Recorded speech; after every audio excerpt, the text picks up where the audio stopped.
Né en Alsace, Jean-Marie Bockel a grandi baigné dans l'histoire des deux grandes guerres mondiales. L'ex-secrétaire d'État aux anciens combattants cherche aujourd'hui à transmettre cette partie de l'histoire aux plus jeunes.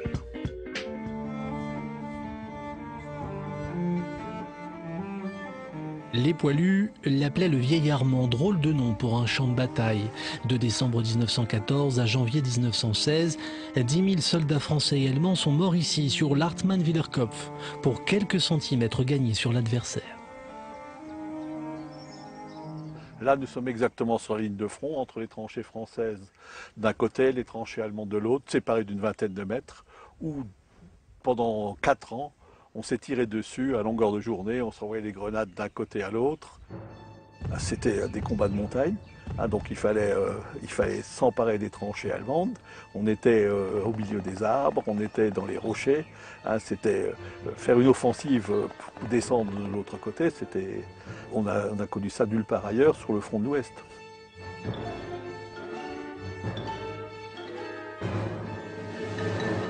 Là, on a regroupé en fait tous les morts qui étaient enterrés dans les cimetières provisoires. Enfant, Jean-Marie Bockel, lui aussi venait dans ce lieu de pèlerinage accompagné par les survivants de la Grande Guerre.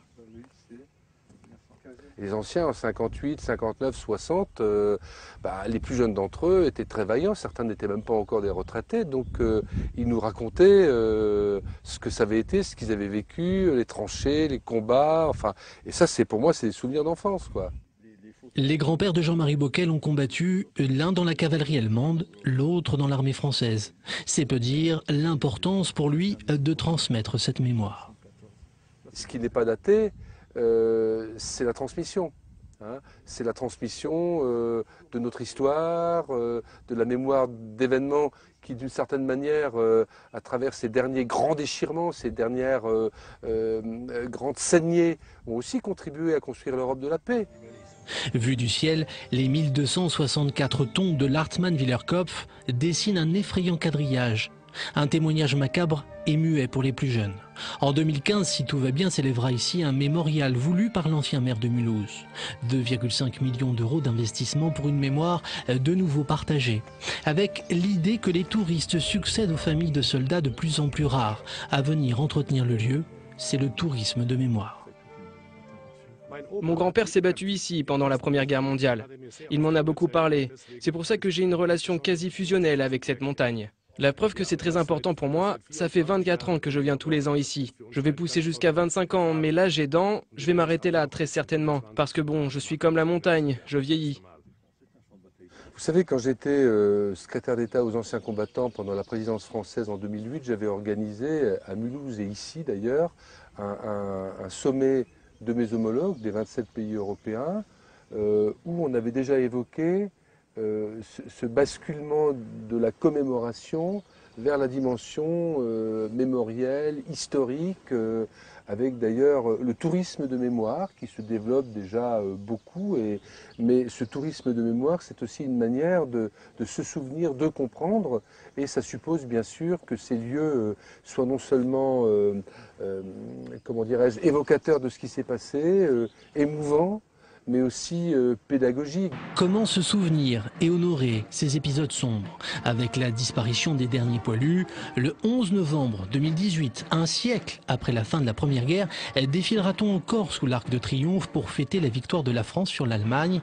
Ce jour-là, au Sénat, politiques, militaires et historiens débattent de cette question très polémique. Nous commémorons aujourd'hui comme en 1920, 90 ans après.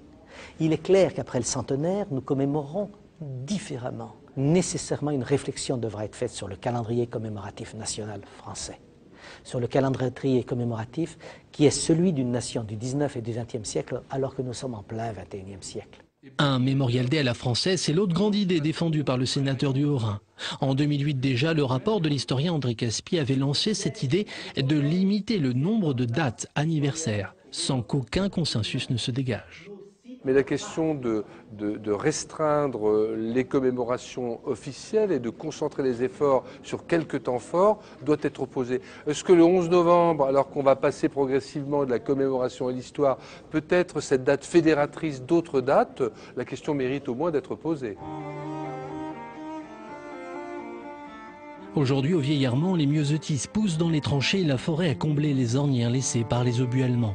Peu à peu, les traces s'estompent. Mais pour les derniers survivants des grands conflits mondiaux, comme Gilbert Aslan qui libéra Paris en 1944 et l'Alsace, 50 ans après, les souvenirs restent vifs. Tout d'un coup, il y a un copain qui me dit « Coco, comme je m'appelle Aslan, on m'appelait Coco à l'époque, attention !» Alors il lève la tête et je regarde, dans l'arbre, il y avait un gars avec un bazooka, tout enveloppé, tout camouflé, quoi. Paf, il tombe. C'était un gosse, il appelait sa mère. Il devait avoir 14 ans. Alors ça vous laisse. C'est dégueulasse, la guerre. Ça, c'est le côté mauvais. Je ne le raconte pas à mes filles. Pourquoi cette haine? Loin des débats sur la forme que prendra l'hommage de la nation aux anciens combattants, Gilbert Aslan, l'Alsacien d'adoption, n'espère qu'une chose, que la guerre reste un souvenir.